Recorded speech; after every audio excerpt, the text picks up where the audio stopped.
할렐루야. 어느덧 벌써 9월 달이 시작이 됐습니다. 그리고 비대면 예배를 드린 후 또 3일 만에 이렇게 또 영상에서 우리 성도들을 뵙게 되었습니다. 오늘도 함께 하나님 말씀을 즐겁고 그리고 재미나게 그리고 내 마음이 기쁠 수 있도록 우리가 하나님 말씀을 잘 배우는 시간을 갖도록 하겠습니다. 그리고 여러분들, 제가 옷을 이렇게 좀 편하게 입은 것에 대해서 많은 이해를 부탁드립니다. 또 하나, 지금 마이삭 태풍이 올라오고 있는데 태풍이 무사히 잘 우리나라를 지나갈 수 있도록 기도 부탁드립니다. 그럼 바로 하나님 말씀 시작하도록 하겠습니다. 오늘은 초실절 부활의 영광입니다. 초실절 부활의 영광입니다. 그래서 오늘은 적어도 3가지 우리가 함께 나누고 우리 성경 공부를 마칠까 합니다. 다 함께 마음의 문을 활짝 열고 하나님 말씀을 배워보도록 합시다. 첫 번째는 복습을 하도록 하겠습니다. 저번 주 수요일에 우리가 포도주에 대한 얘기를 나눴습니다. 포도주는 자유와 해방의 기쁨을 상징합니다. 이 포도주는 유월절, 다시 말해 예수님께서 우리 죄를 위해서 돌아가신 절기입니다. 어린 양 예수 그리스도께서 우리의 죄를 대속하기 위하여 십자가에서 피를 흘리셨는데 그 피가 바로 상징되어지는 것이 포도주입니다. 그래서 이스라엘 백성들에게는 이 포도주는 정말 가뭄 속에서 그리고 비가 오지 않는 그 고통 속에서 포도를 수확하면서부터 그 입에서는 그 침이 고이고 그리고 그 포도즙을 짜서 먹을 때 오는 그 기쁨은 이루 말할 수가 없었던 것처럼 그 배경 속에서 예수님은 이 잔을 모든 예수님의 제자들에게 주시고 그러면서 하시는 말씀이 마태복음 26장 28절에 이 잔은 많은 사람들을 위하여 흘리신 나의 언약의 피다라고 얘기를 합니다.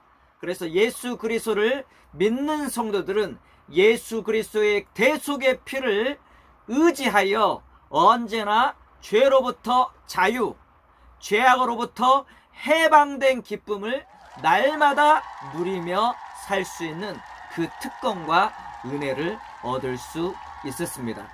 그 성경 공부를 우리가 저번 주 수요 예배 때 수요 성사학당에 함께 배웠고요. 그리고 오늘은 초실절에 대해서 그리고 초실절에 왜 예수님께서 부활한지에 대한 그 부분을 우리들이 잘 배울 수 있도록 하겠습니다. 그러면 로마서 6장 9절을 우리가 함께 읽어보도록 하겠습니다. 이는 그리스도께서 죽은 자 가운데서 살아나셨음에 다시 죽지 아니하시고 사망이 다시 그를 주장하지 못할 줄을 알미로라. 로마서 6장 9절입니다. 그래서 죽음이 예수 그리스도를 다시는 주장하지 못한다는 바울 사도의 선포요, 그리고 그리스도교의 핵심을 얘기하고 있는 겁니다. 자, 제가 누차 우리 성도들에게 가르쳐준 기독교의 4대 신앙이 무엇입니까? 4대 신앙은 바로 우리들의 뼈대요. 우리 마음과 우리의 영혼과 우리 신앙의 기초요, 또한 뿌리입니다. 뿌리가 튼튼해야 보이는 나무와 그리고 열매가 튼튼하듯이, 그리고 보이지 않는 뼈대가 튼튼해야 사람이 자유롭게 이동할 수 있듯이, 또한 건물의 뼈대가 튼튼해야 건물을 1층이고 2층이고 3층 그렇게 지을 수 있듯이 기독교의 4대 신앙은 우리의 삶의 기둥이요, 뿌리요, 뼈대라는 사실을 여러분들은 잘 배우기를 바랍니다. 그리고 기억하시기 바랍니다. 첫 번째가 창조입니다. 두 번째가 대속입니다. 세 번째가 부활입니다. 네 번째가 재림입니다. 창조는 나를 포함해서 모든 우주가 어디로부터 와서 왜 살며 어디로 가는지를 가르쳐주는 중요한 정보입니다. 그래서 모든 우주는 누구로부터 왔다? 하나님께로부터 왔다. 그래서 하늘과 모든 이 천지 만물은 창조주 하나님을 찬양하는 것이 온당하다. 그렇게 우리가 믿고, 두 번째로는 대속. 대속이라는 것은 아담과 하와가 타락한 이후 그 원죄, 그리고 또한 우리가 어머니 뱃속에서부터 태어나서 지금까지 지은 우리들의 죄, 그 자범죄로 인한 죄의 고통, 죄의 무게, 죄짐은 이 세상에서 가장 무거운 짐인데, 그 죄짐을 예수님께서 풀어버리셨고, 또한 죄로부터 우리를 자유케 하셨다는 은혜로서 대속을 우리는 믿습니다. 믿으시죠? 세 번째로는 부활입니다. 예수님이 죄를 위해서 죽고 살아나지 않았다면 사망의 권세 아래 있겠지만, 예수님이 우리 죄를 위해 죽으시고 부활하신 것은 죄를 이기시고, 또한 육체적 죽음과 하나님과의 그 단절에서 모든 것들을 이겨버리는 그 보증, 그리고 그 보장이 바로 재림의 부활이라는 겁니다. 그래서 그 부활을 통해서 모든 절망과 죽음과 그리고 우리를 좌절시키는 어떤 요소도 다 이기는 힘이 부활에 있는 거죠. 그래서 우리는 부활의 소망을 믿고 가는 겁니다. 네 번째로는 재림 혹은 새 창조입니다. 재림을 통해서 모든 역사가 완성이 되고 예수 그리스도를 통하여 주님의 그 구원하심이 완전케 되는 거죠. 그래서 그 재림을 새 창조라고 합니다. 창조에서부터 새 창조. 그 새 창조에 대한 그 말씀은 요한계시록 21장 22장에 새 예루살렘과 새 하늘과 새 땅이라는 표현으로 우리에게 가르쳐 주시는 거죠. 이렇게 해서 기독교 사대 신앙은 우리 성도들, 예수 믿는 성도들의 아주 중요한 뼈대 역할을 하고 있기 때문에 내가 이 네 가지 사실을, 이 진리를 잘 믿고 있는지를 돌이켜 보시기를 바랍니다. 그러면 왜 예수님께서 초실절에 부활하셨는가? 여러분들 6월절을 바로 다음에 무교절입니다. 그리고 6월절이 지난 후 안식 후 첫날이 바로 초실절입니다. 그래서 지금 우리는 금요일에 6월절에 예수님이 돌아가시고 그리고 무교절이 시작이 되고 그리고 토요일은 안식일, 안식 후 첫날이 초실절이기 때문에 우리는 일요일, 매 주일이라고 말하는 그 일요일에 모여서 유대절기는 초실절이고 기독교절기는 부활절입니다. 그래서 우리는 매 주마다 예배 드리기 위한 목적은 여러 가지가 있지만 대표적인 그 모임의 목적은 예수 부활을 기억하고 예수 부활을 높이고 예수 부활을 우리의 마음에 여러분들 항상 현재화시키고 오늘 예수의 부활의 능력으로 살자는 뜻에서 항상 주일에 모이는 거죠. 그래서 출애굽기 34장 22절에도 77절 곧 맥추의 초실절을 지켜라 라고 말씀을 합니다.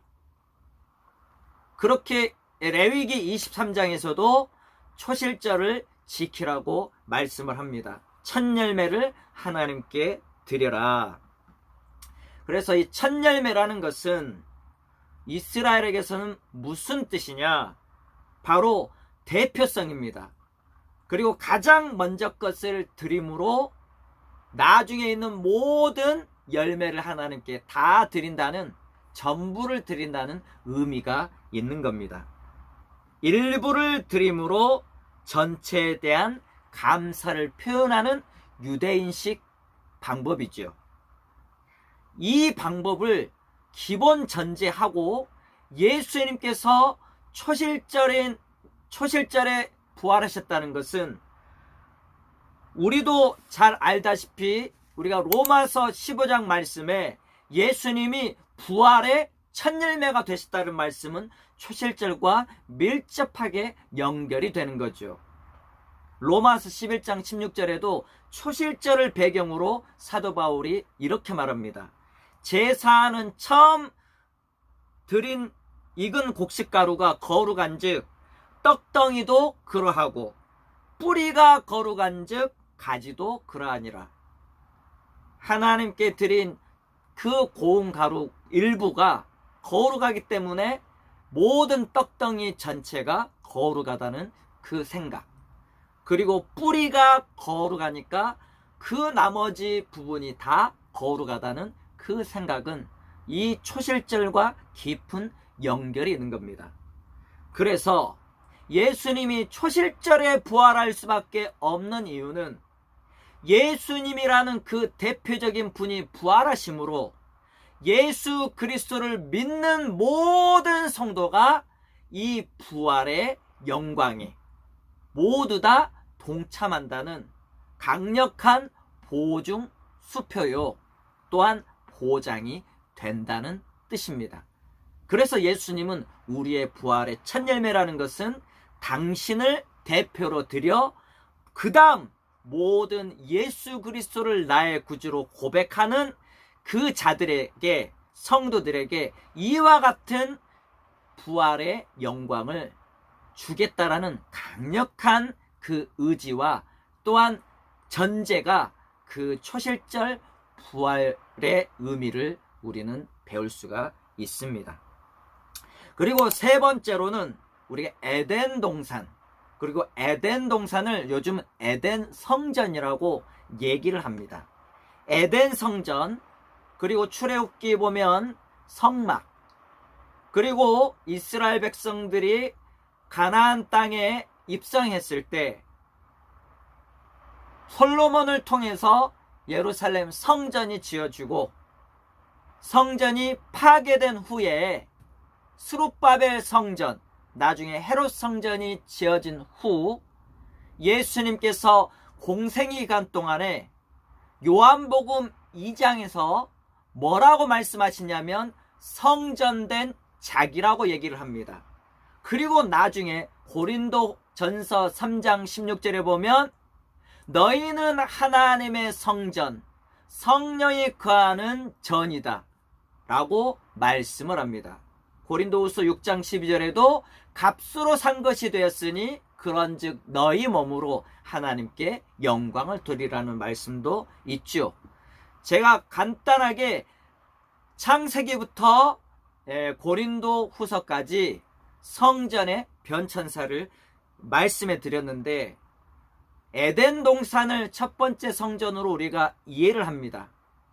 아담과 하와가 죄를 짓기 전에 창조의 본연의 모습이 뭐냐면 바로 죽음이 없는 상태, 그리고 영원한 생명이 있는 상태를 창조의 본연의 모습으로 말하고 있습니다. 하지만 불행하게도 마귀의 유혹이 있으므로 아담과 하와는 범죄를 하게 되었고 그 범죄로 말미암아 그들은 에덴 성전에서 추방되게 되었습니다. 그리고 그들의 운명에는 하나님께서 죄를 범하는 자에게 결코 죽으리라 라는 말씀이 그들에게 임하는 거죠. 그래서 그 죽음의 결과는 두 가지로 정리할 수 있는데, 하나는 하나님과의 관계의 단절, 두 번째는 육체적 죽음을 얘기를 하고 있습니다. 그런데 예수님께서 당신을 성전이라고 표현한 데에는 어떤 깊은 영적인 의미가 있느냐?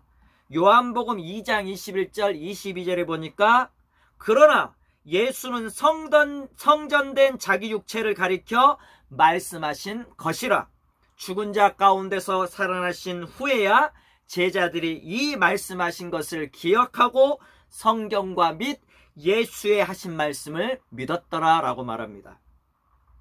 예수님의 그 부활, 그리고 당신의 성전 되심, 이 두 가지가 밀접한데, 에덴 동산에서 추방당한 아담과 하와, 그리고 그 후손들은 죄악 가운데서 그 사망 권세로 말미암아 그 고통이 이루 말할 수 없는데, 예수님의 부활하신 예수님의 성전을 통해서 그 죽음은 극복이 되었고, 정말 죄로 인한 단절이, 죽음이 회복이 됐다는 사실을 우리에게 가르쳐주고 있습니다.